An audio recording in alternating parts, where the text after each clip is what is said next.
ইউনূসের হাত থেকে দেশকে রক্ষা করতে হবে। আর এই জামাত বিএনপি জঙ্গি দেশবাসীর কাছেই আমি বিচার চাই, এবং আপনারা একটু এক হন এদের বিরুদ্ধে, এটা আমি বলবো।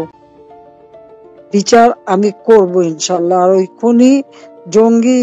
প্রিয় দর্শক, এইমাত্র পাওয়া সর্বশেষ গরম বাংলা সংবাদ। এবার প্রকাশ্যে সাবেক প্রধানমন্ত্রী শেখ হাসিনার আবার একটি নতুন কল রেকর্ডিং ভাইরাল। তো তিনি কি বলছেন চলুন স্ক্রিনের মাধ্যমে পরিপূর্ণভাবে দেখে আসি। তো প্রিয় দর্শক, ভিডিওটি ভালো লাগলে একটা লাইক করবেন আর কমেন্ট করে মতামত জানাতে ভুলবেন না। ইউনূসের হাত থেকে দেশকে রক্ষা করতে হবে। আর এই জামাত বিএনপি জঙ্গি দেশবাসীর কাছেই আমি বিচার চাই, এবং আপনারা একটু এক হন এদের বিরুদ্ধে, এটা আমি বলবো।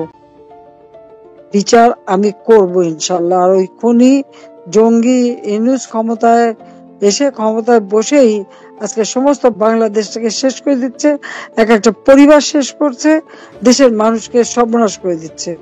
এই সর্বনাশের হাত থেকে দেশকে রক্ষা করতে হবে। এই সর্বনাশা ইউনূসের হাত থেকে দেশকে রক্ষা করতে হবে। আর এই জামাত বিএনপি জঙ্গি দেশবাসীর কাছেই আমি বিচার চাই, এবং আপনারা একটু এক হন এদের বিরুদ্ধে, এটা আমি বলবো। আর আমি যারা আজকে আপনাদের কথা বললাম তাদের এটুকুই বলতে পারি যে আমি তো আছি আপনাদের পাশে, ইনশাল্লাহ আমি আপনাদের পাশেই থাকবো। তার যা লাগে সব রকম সহযোগিতা করব। আর সারা বাংলাদেশের মানুষকে বলবো যে আপনাদের এখন এক হওয়ার সময় হয়ে গেছে।